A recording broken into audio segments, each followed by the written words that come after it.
Assalamualaikum warahmatullahi wabarakatuh. Bismillahirrahmanirrahim. Alhamdulillahi rabbil alamin.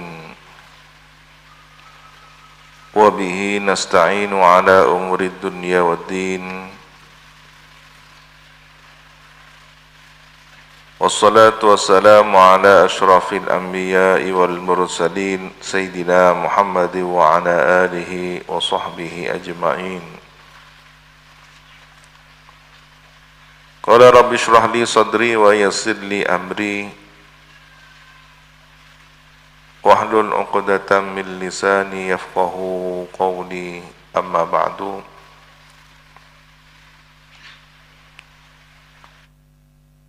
Inna asdaqal hadithi kitabullah wa khairal hadi hadi sayyidina Muhammadin sallallahu alaihi wasallam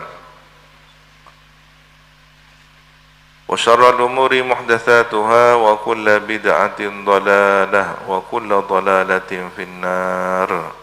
Allahumma inni a'udzu bika an adilla aw udalla aw azilla aw uzalla aw azlima aw uzlama aw ajhala aw yujhala alayya. Wa sallallahu ala sayyidina Muhammadin wa ala alihi wa sahbihi wa sallam.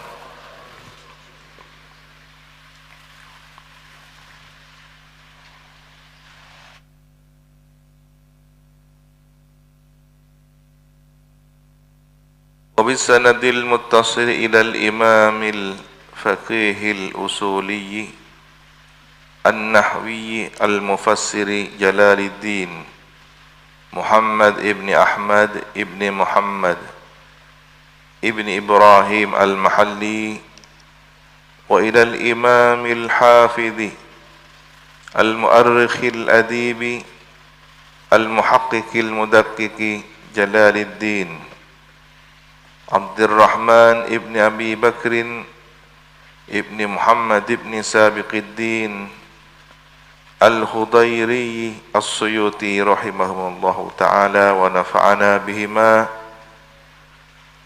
wa bi'ulumihima wa bi'asrarihima wa bi'asrari sairis salihin. Allahumma iftah lana futuhal arifin, Allahumma anfa'na bima 'allamtana wa 'allimna alladhi yanfa'una wa zidna ilma, walhamdulillahi ala kulli hal.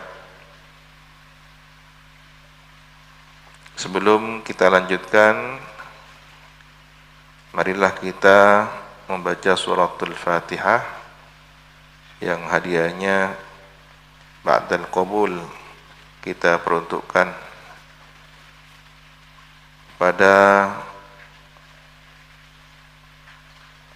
al-maghfur laha al-marhumah Ummuna Radiyah Ridwan Mendiang, adalah istri dari Abuya Sayyid Muhammad Ibni Sayyid Alawi Al-Maliki. Beliau ibunda dari Abuya Sayyid Ahmad Al-Maliki yang kemarin beliau wafat setelah beberapa hari mengalami sakit. Semoga beliau diampuni segala dosa kesalahan dan ditinggikan derajatnya. Dan kita, keluarga kita, semoga mendapatkan aliran keberkahan dari beliau. Ala hadin niyah wa likulli niyatin salihah. Al-Fatihah.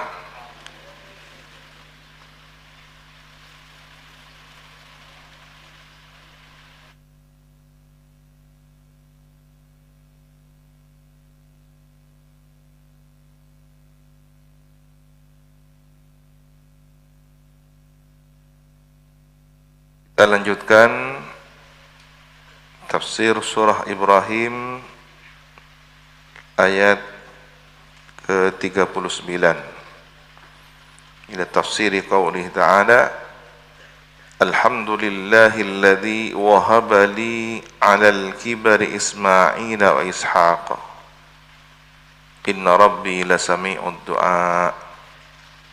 Ini lanjutan dari doa yang sebelumnya, doa Nabi Ibrahim. Alhamdulillahi, adapun segala puji ialah bagi Allah, alladzi wahabali, yang alladzi zat Allah, wahaba telah memberi. Hibah itu memberi.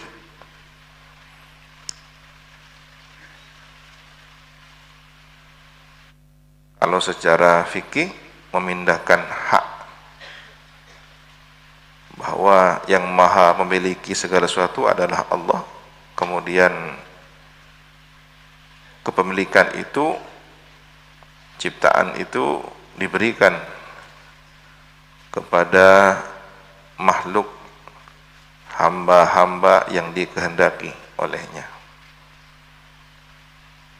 Alladzi wahaba, yang memberikan. Siapa? Alladzi, Allah. Li, untukku. A'tani, yang memberikan. Siapa? Allah. Li, kepadaku. Adalah al-kibari Ismail, ay ma'al kibari, beserta al-kibar, dewasa, tumbuh dewasanya Ismail, Nabi Ismail. Ulida, dilahirkan siapa? Nabi Ismail. Walahu tis'un wa tis'una sana, dan ialah usia Nabi Ibrahim ketika itu 99 tahun. Bayangkan kerinduan seorang ayah kepada putra yang diharapkannya. Pada saat usia 99 tahun, Nabi Ibrahim baru dikaruniai Nabi Ismail. Wa Ishaqa, dan Nabi Ishaq, anak beliau dari istri yang lain. Wulida, dilahirkan siapa? Nabi Ishaq. Walahu, dan usia Nabi Ibrahim waktu itu mi'ah wa ithnata asyrah, 112 sanatan tahun. Kira-kira jarak usia Nabi Ismail dan Nabi Ishak berapa tahun? Jadi pada usia 99 tahun punya putra Nabi Ismail. Pada usia 112 tahun baru punya putra Nabi Ishak. Berapa? Bayangkan, ujian tidak hanya bagi Nabi Ibrahim, tetapi bagi istri beliau, Siti Sarah. Baru setelah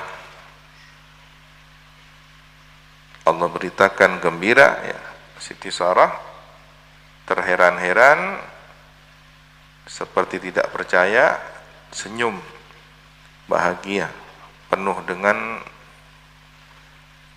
rasa heran, ya, karena usianya juga tidak lagi muda. Inna rabbi lasami'ud du'a, sesungguhnya Tuhanku lasami'ud du'a, Jaya Maha mendengarkan doa.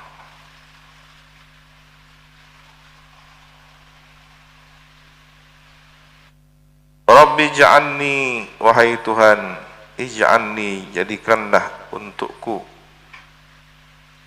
jadikanlah aku, muqimas salati, orang yang mendirikan salat, waj'al min dzurriyyati, dan jadikanlah dari sebagian anak keturunanku, man yuqimuha, orang yang mendirikannya, mendirikan salat juga. Wa ata bimin, dan datang lafad redaksi ayat dengan menggunakan min dzurriyyati. Kenapa enggak Rabbi ij'alni muqimas sholati wa dzurriyyati? Li'ilamillahi ta'ala, karena informasi atau pemberitahuan Allah Ta'ala lahu kepada Nabi Ibrahim, anna minhum, bahwasanya ialah dari sebagian dzurriyyahnya Nabi Ibrahim, kuffaron, adapun orang-orang kafir. Ini menunjukkan bahwa keturunan dari Nabi Ibrahim ada yang kufur. Meskipun keturunan seorang nabi, tetapi ketika menyimpang dari ajaran tauhid, ya tentunya tidak akan selamat.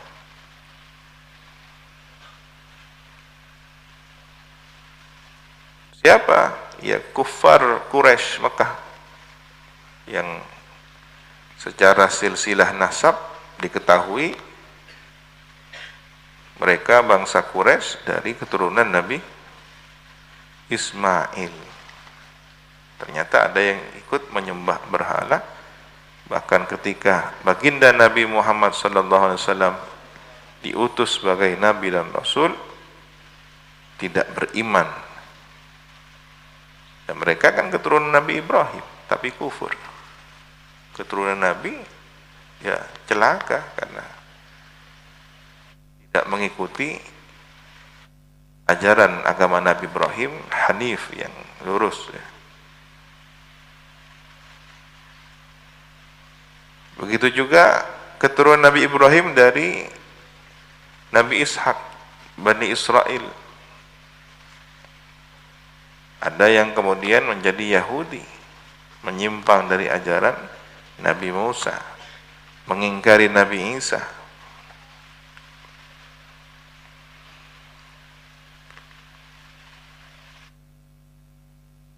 Rabbana wa taqabbal du'a, wahai Tuhan kami, wa taqabbal du'a, dan kabulkanlah doa al-madhkur, yang telah disebutkan.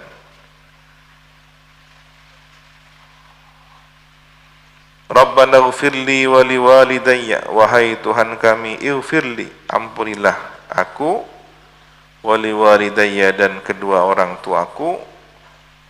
Hadza, ini doa, qabla an yatabayyana, sebelum menjadi jelas, lahu, bagi Nabi Ibrahim, adawatuhuma, permusuhan keduanya, lillahi azza wa jalla, kepada Allah azza wa jalla.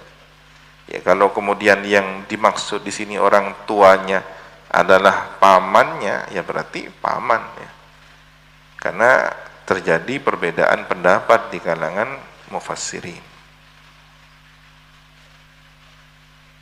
Wakila, dan dikatakan, aslamat ummuhu, masuk Islam ummuhu, siapa? Ibunda Nabi Ibrahim. Wa quri'a walidayya mufradan, waliday, walidi, dan dibaca walidi mufradan, hali mufrad, wa waladi,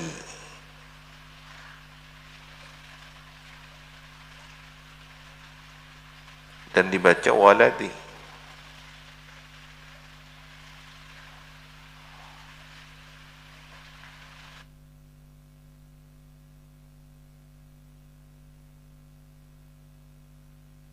Walil mu'minina, dan ampunilah orang-orang mukmin, yauma yakumu, pada hari yakumu, yasbutu, tetap, al-hisabu, penghitungan amal.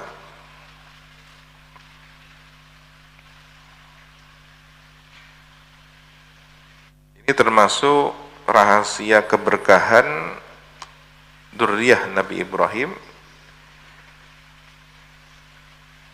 sehingga doa ini dikabulkan. Salah satu bentuk wujud dari realisasi atau terwujudnya doa ini adalah lahirnya baginda Nabi Muhammad SAW, yang merupakan dzurriyyah Nabi Ibrahim. Jika ingin memiliki anak keturunan yang saleh salihah, ahli ibadah, maka senantiasa hendaknya melanggengkan, mengistiqomahkan doa ini.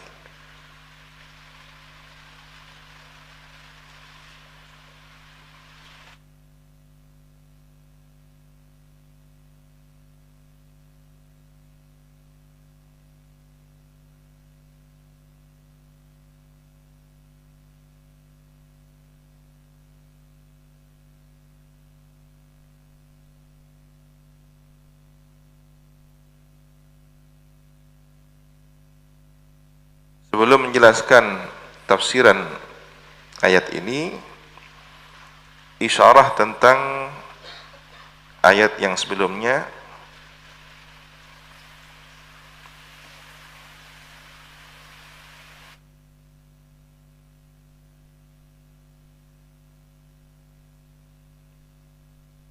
Rabbana inni askantu min dzurriyyati biwadin ghairi dzi zar'in. Jadi Nabi Ibrahim meletakkan dzurriyyah beliau, Nabi Ismail dan keluarga beliau, istri beliau Siti Hajar,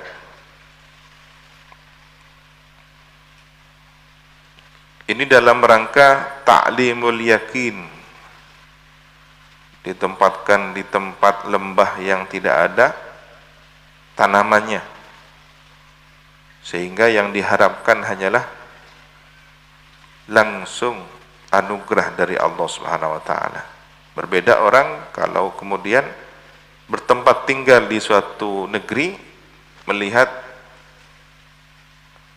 secara keuntungan geografis, oh ini tempatnya subur, banyak pepohonan, banyak tanaman, banyak buah-buahan, maka yang tertanam dalam dirinya adalah berharap kepada tempat itu, kesuburan tempat itu. Tetapi ketika diletakkan di lembah yang gersang, tidak ada tempat untuk bercocok tanam, kecuali hanya ada Baitullah untuk ibadah. Ini apa isyarahnya? Sempat terjadi, dialami oleh Siti Hajar, ya. Begitu ditinggal Nabi Ibrahim,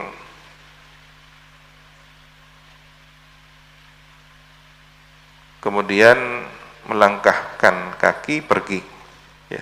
Terlihat namanya seorang nabi adalah manusia, rasa sedih terlihat dari langkah kakinya, tetapi rasa kepasrahan itu lebih mendominasi.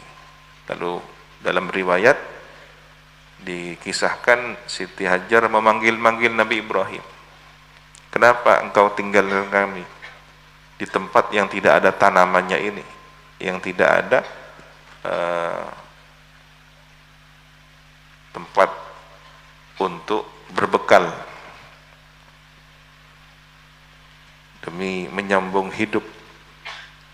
Nabi Ibrahim tidak bergeming, terus berjalan, dan Siti Hajar mengikuti dari belakang.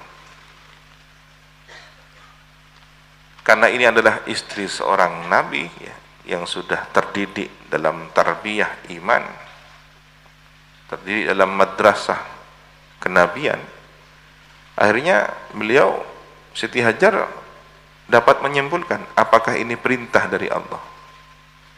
Begitu Siti Hajar menyimpulkan sendiri, Nabi Ibrahim menghentikan langkahnya, menoleh. Iya, ini perintah dari Allah. Ya kalau demikian, ya sudahlah, saya tawakal kepada Allah. Ada perempuan seperti ini, ya. Adakah jiwa-jiwa kaum wanita, istri yang dilepas oleh suaminya hanya berbekal sekantong makanan dan sekantong minuman? Ya begitu dijawab ini adalah perintah dari Allah, dia langsung menerima. Nah, dari karakter wanita seperti inilah lahir kemudian Nabi Ismail, terus dzurriyyahnya lahir baginda Nabi Muhammad sallallahu alaihi wasallam. Jadi ibu wanita ini menentukan. Berbeda dengan yang kemudian negative thinking, suudzon kepada suaminya. Ya, tapi lihat juga siapa Nabi Ibrahim, seorang nabi, seorang rasul. Bukan laki-laki yang tidak bertanggung jawab.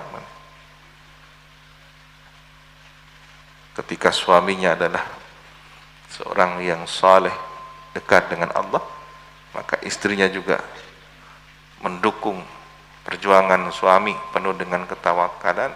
Tunggu dzurriyyahnya akan menjadi anak yang saleh salehah.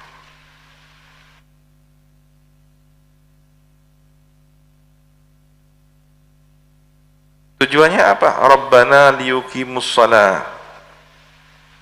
Diletakkan di lembah yang gersang, tidak ada tanamannya, untuk sholat.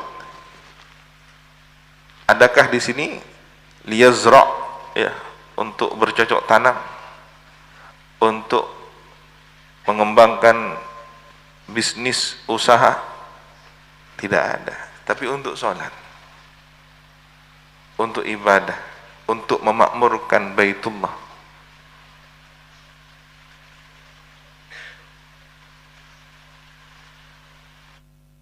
Maka kita harus belajar kepada para muassis, pendiri pondok pesantren Sukoharjo ini, dari Madura hijrah ke tanah Jawa ini yang masih berupa semak belukar, hutan belantara, binatang buas menjadi penghuninya.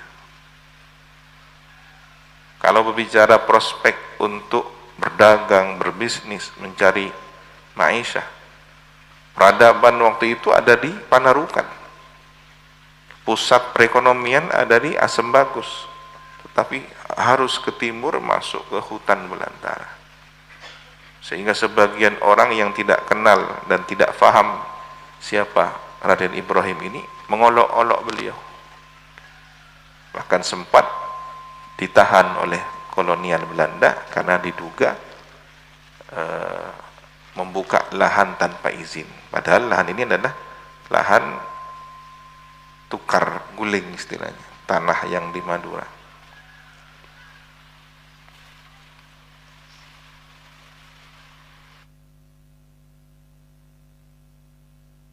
Ini yang harus kita teladani, kita jadikan pelajaran berharga sejarah tentang orang-orang soleh di sekitar kita. Kemudian doa beliau juga apa? Untuk urusan rezeki secara kebutuhan fisik didoakan juga, tidak hanya semata-mata sholat, ya. Apa doanya? Faj'al af'idata minan nasi tahwi ilaihim. Ya, manusia digerakkan hatinya untuk datang ke tempat itu berbagi rezeki, ya. Yang diminta apa di sini? Apakah minta pohonnya? Apakah minta tanahnya? Apakah minta bibitnya untuk ditanam, ditumbuh kembangkan? Ternyata doanya Nabi Ibrahim apa? Warzuqhum minas samarati la'allahum yashkurun. Yang diminta buahnya. Saya ada di Mekah 8 tahun, semua jenis buah-buahan ada. Padahal tidak semua jenis buah-buahan itu ada pohonnya di Mekah, tapi buahnya nyampe ke sana. Ini doa cerdas Nabi Ibrahim. Yang diminta hasilnya. Karena negeri itu negeri yang gersang, yang tidak subur, maka yang diminta adalah hasilnya. Orang datang sana, ya, perdagangan, sehingga tradisi ini diabadikan oleh Al-Quran. Li'ila fi Quraisy ila fihim rihlatas syita'i was-saif. Ketika mereka dari Yaman berdagang kemudian kembali ke Mekah, pada musim tertentu ke Syam, kembali lagi ke Mekah, membawa makanan yang ada di Syam dan di Yaman. Ya, meskipun di tanah gersang, tetapi bisa mendapatkan rezeki dari negeri-negeri yang subur. Bahkan ada buah yang tidak pernah saya makan di Indonesia, malah pernah makan di Mekah yang tidak ada tanamannya itu. Macam-macam jenisnya buah itu. Subhanallah, ini berkah doa Nabi Ibrahim.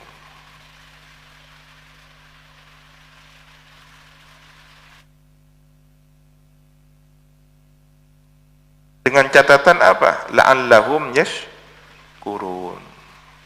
Rezeki itu, hasil buah itu dalam rangka untuk bersyukur. Ya, ibadah syukur itu salah satu wujud dari syukur adalah sholat. Nah, maka di sini isyarahnya adalah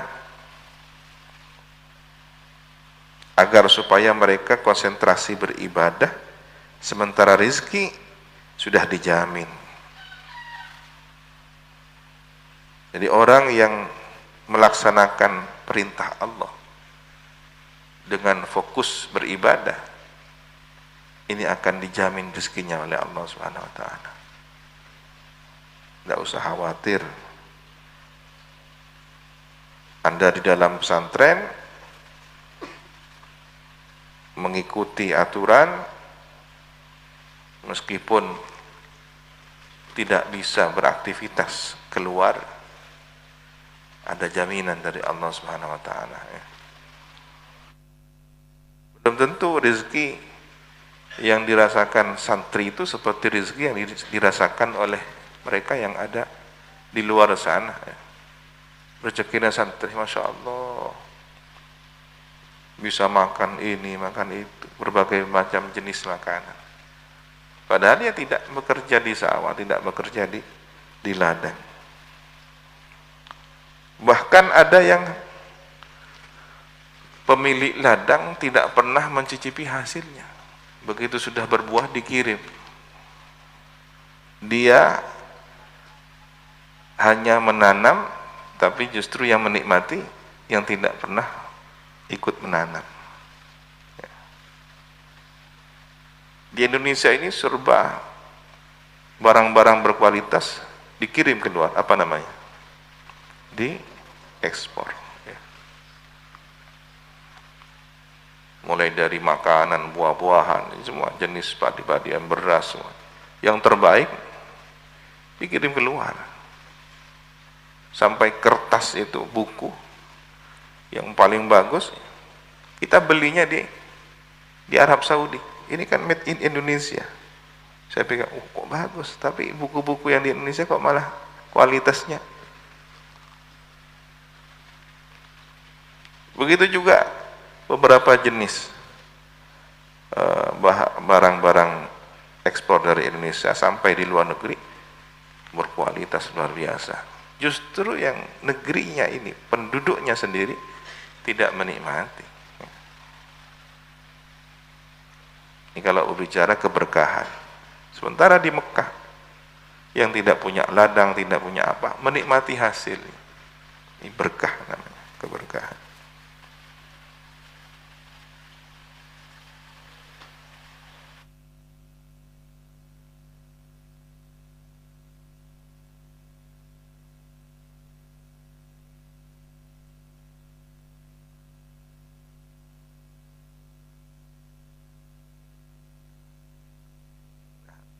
Di sini faj'al af'idatan minan nasi tahwi ilaihim, ini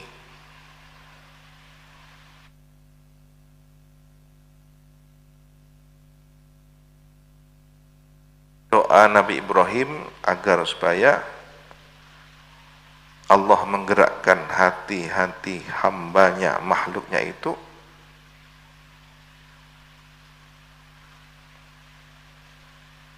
mencintai Mekah dan penduduknya dengan sebab mencintai Allah Subhanahu wa taala. Jadi kalau ada orang di suatu negeri, dalam hal ini adalah Mekah, penduduknya ahli ibadah mencintai Allah, maka berkah dari kecintaannya penduduk Mekah ini, ya, Nabi Ismail, Siti Hajar dan seluruh penduduk Mekah yang menghidupkan, mensyiarkan Baitullah ini, Allah gerakkan orang-orang mencintai mereka untuk datang ke negeri itu karena cintanya mereka kepada Allah. Begitu juga negeri-negeri yang kemudian di tempat itu ada orang yang penduduknya beribadah mencintai Allah, meskipun tanahnya tanah yang kurang produktif, tapi Allah datangkan orang-orang karena kecintaan penduduknya ini kepada Allah Subhanahu wa taala. Dulu kalau melihat prospek, ya, orang lebih berpikir akan bermukim di daerah-daerah keramaian. Berbicara strategis, banyak orang berdatangan, bikin pondok saja di Asam Bagus, bikin pondok saja di Panarukan sebagai pelabuhan antar wilayah di zaman itu yang tersohor, ya. Tapi kenapa bikin di sini? Berkah riyadhah, istilahnya tapana Ki Samsun, tapana para muassis, para almarhumin, santri-santri awal yang digembleng khusus zikir, mengaji, ibadah di sini, menghidupkan tempat ini. Datanglah satu persatu, ya. Mau apa ke sini? Mau berdagang? Ya tak baju, ya tengah alas. Mau bercocok tanam, ya harus buka lahan, susah payah. Sementara pertanian yang sudah maju di daerah Waringin Anom, kapasnya, pabriknya, ya, sampai terkenal. Nah ini, kalau kemudian ada orang datang ke Sukorejo dengan tujuan yang berbeda, hati-hati, keberkahan ini bisa dicabut. Ada datang ke Sukorejo tujuannya untuk semata-mata urusan duniawi, melihat banyaknya santri hanya menjadi target perdagangan konsumtif, ya, agar membeli dagangannya, ya, tidak berkah atau dikurangi keberkahannya. Berbeda mereka yang ingin tinggal di sini, ya, untuk kemudian niatnya sama dengan niatnya para almarhumin, insya Allah bukan hanya urusan bekal akhiratnya, tapi bekal dunianya akan ikut serta. Itu tanda-tanda keberkahan, ya. Dan saya menyaksikan ada orang kesini, dia sekedarnya hanya butuh untuk bekal kehidupan sehari-hari, buka usaha, tidak kemudian rakus, tamak dan semacamnya. Justru terlihat pada dzurriyyahnya, anak-anaknya menjadi orang yang berilmu dan manfaat ilmunya. Sementara orang tuanya pedagang di sini, orang tuanya petani, orang tuanya becaan, tapi anak-anaknya diberi ilmu oleh Allah SWT, diberi keberkahan oleh Allah SWT. Nah, sementara ada orang yang belum pandai menata niat, hati-hati, anaknya akan menjadi ujian, dzurriyyahnya akan menjadi ujian kepada dia.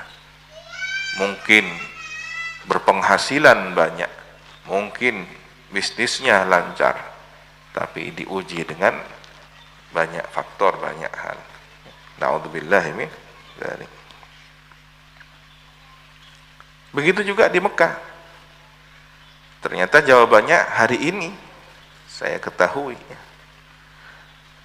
Kenapa orang bermukim di Mekah itu kalau niatnya hanya berdagang, mencari pekerjaan atau menjadi tenaga kerja di sana, seringkali pulang ke tanah air gagal, bermasalah, hancur ekonominya. Tapi ketika ke sana thalabul ilmi, mencari ilmu, pulangnya tidak hanya ilmu yang berkah, tapi rizki yang melimpah. Maka bahasanya para sesepuh, mun ka Mekah, cek niat alaqah, niat ibadah, niat nyari ilmu, niat nyari barokah. Nanang ke Ka'bah, ke Baitullah. Nah, para ulama kita yang mukim di sana, kebanyakan itu tidak punya tanah. Jadi sewa funduk namanya. Funduk itu ya semacam apartemen, semacam rumah bertingkat yang dihuni, tidak dimiliki tapi disewa. Orangnya alim, terkenal, kitabnya barokah, tapi tidak punya rumah, nyewa. Sampai dekade terakhir ini ya, sampai hari ini ada ulama dengan keilmuan yang luar biasa, tetapi tinggal di Mekah tidak punya rumah. Ada.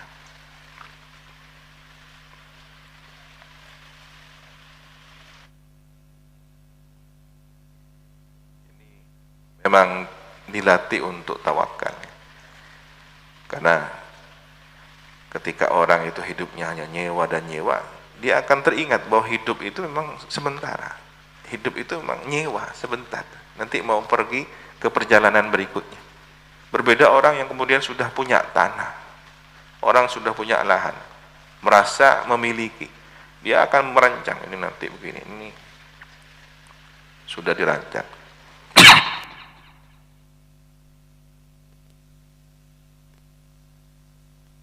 Nah, ketika dia sudah merancang, ada tumbuh keinginan-keinginan, ada rasa mencintai yang berlebihan, sampai salah dari tujuannya. Na'udzubillah min dzalik.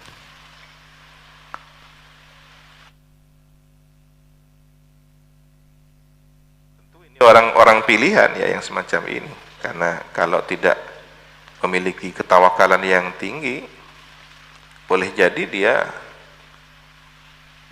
hidupnya menumpang, nyewa ke sana kemari, tapi malah berkeluh kesah ya.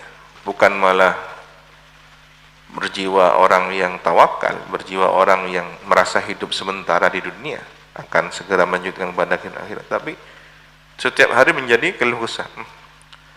Engkau pakun ngenes podoan tahun tadi mengkotibi asroro.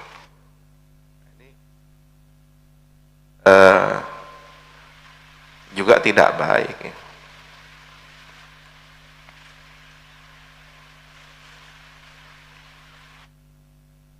Kemudian dilanjutkan dengan alhamdulillahilladzi wahaba li 'alal kibari Ismail wa Ishaq.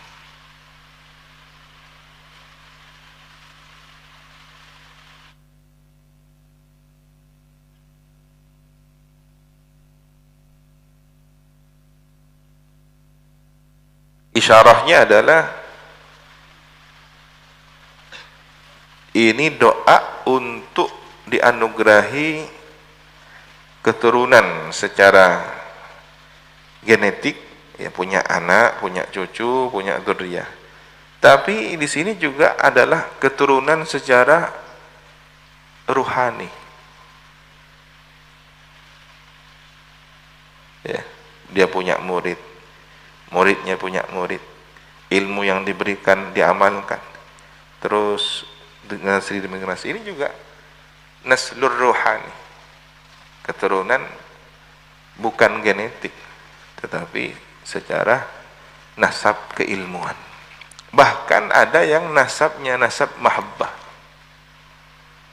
Kalau boleh diklasifikasi, ada anak cucu yang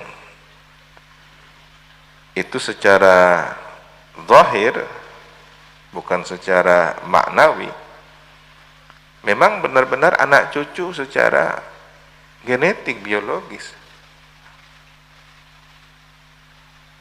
Dia menikah, punya anak, anaknya kemudian menikah, punya cucu, cucunya punya anak cicit, begitu seterusnya. Tetapi ada yang secara nasab keilmuan, bukan anak kandungnya, bukan silsilah nasab secara genetik, tetapi ini adalah santrinya, kemudian santri ini pulang, dia punya santri lagi, otomatis adalah generasi kedua. Santrinya santri berarti kan cucu keilmuannya. Punya santri lagi, santrinya santri ini punya santri lagi. Nah, yang ketiga adalah nasab mahabbah. Dia tidak benar-benar mengaji tapi mencintai. Bertetangga, selalu kirim doa, Fatihah, tawasul. Hatinya dipenuhi dengan cinta. Secara keilmuan mungkin ada yang tidak sempat berguru ya. Di tempat yang terjauh mendengar kabar bahwa di situ ada orang soleh, lalu dia mencintainya dan dia wariskan cinta itu kepada anak keturunannya. Nah, ini kan dari mana jalur nasabnya? Dari mahabbah, dari cinta itu. Karena cinta adalah bersifat ruhani.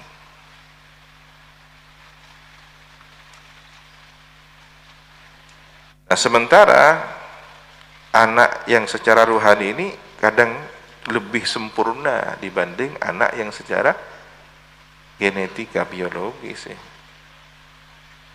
Murid yang ilmunya manfaat seringkali berbakti kepada gurunya ya. Ketika baca kitab dia doakan gurunya, muallifnya dia bacakan doa ya. Sementara anaknya sendiri yang tidak berilmu sehingga tidak beramal soleh, tidak menjadi anak yang soleh, solehah, maka tidak pandai mendoakan orang tuanya sendiri, meskipun anak kandungnya.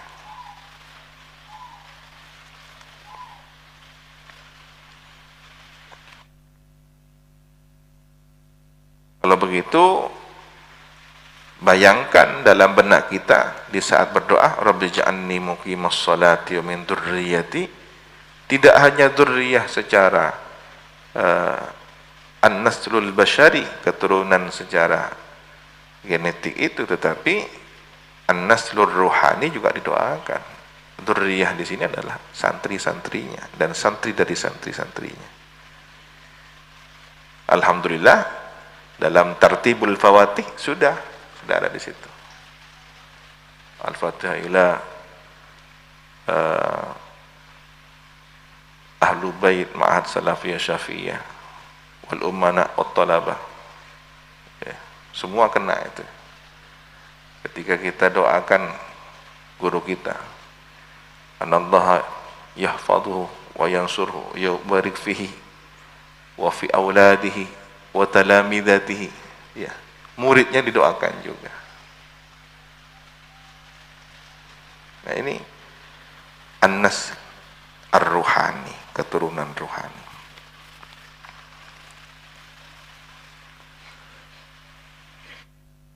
Ada juga di surat Al-Furqan doa yang populer, walladzina yaquluna rabbana hab lana min azwajina wa dzurriyyatina qurrata a'yun.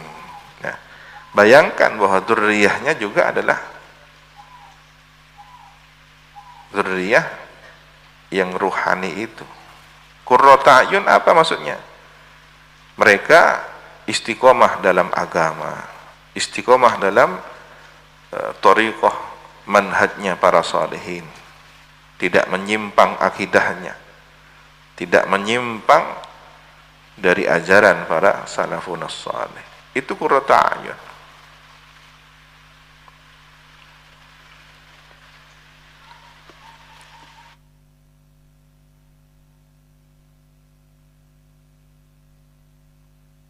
Sementara pembahasan tentang ayahanda Nabi Ibrahim itu perselisihan terjadi di kalangan mufassirin.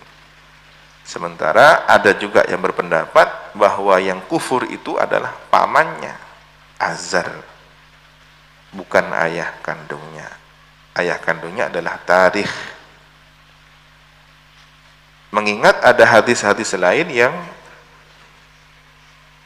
jika dipaksakan Azar itu sebagai ayah kandungnya, terjadi tanakut. Walaupun sebagian ulama memberikan jawaban, kalau memang Azar itu adalah ayahanda kandung Nabi Ibrahim lalu kufur, di saat memiliki putra Nabi Ibrahim, Azar ini masih beriman, begitu. Kemudian kufur. Tapi ketika ditanya, adakah hujahnya, dalilnya, kesulitan mencari dalil itu. Hanya pendapat, dugaan, analisa dari sebagian ulama. Yang lebih mendekati dan itu kuat bahwa Azar adalah pamannya, sementara Tarikh adalah ayah kandungnya. Karena tidak mungkin seorang nabi itu terlahir dari orang tua yang kufur. Jika demikian, orang tua nabi adalah orang yang beriman. Iya, Sayyidina Abdullah beriman, Sayyidina Abdul Muttalib beriman, sampai kemudian silsilah para Quraisy itu beriman semua.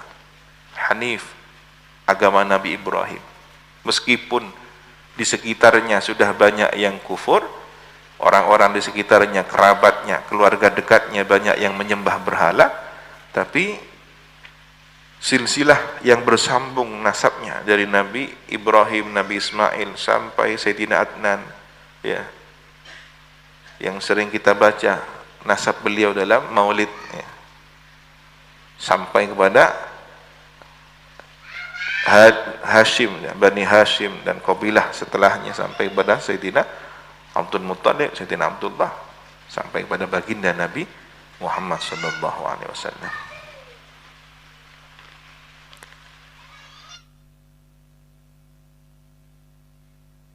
Kemudian keberkahan itu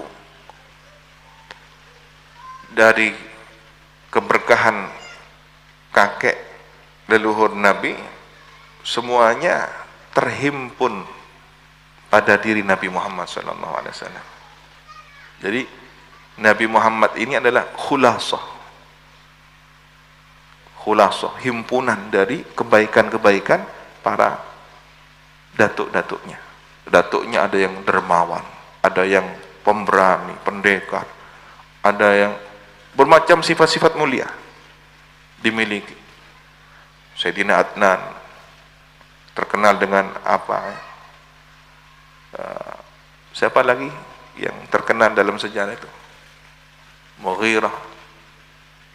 Siapa lagi? Lu'ay, Fihr. Ya, nama-nama itu yang sering kita baca. Memiliki karakter-karakter baik.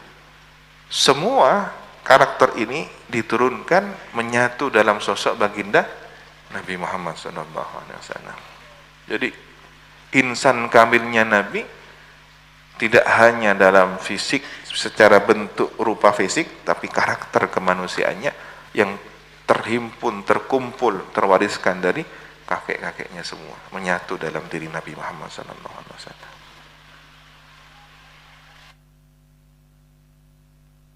Qala ta'ala wala tahsabannallaha ghafilan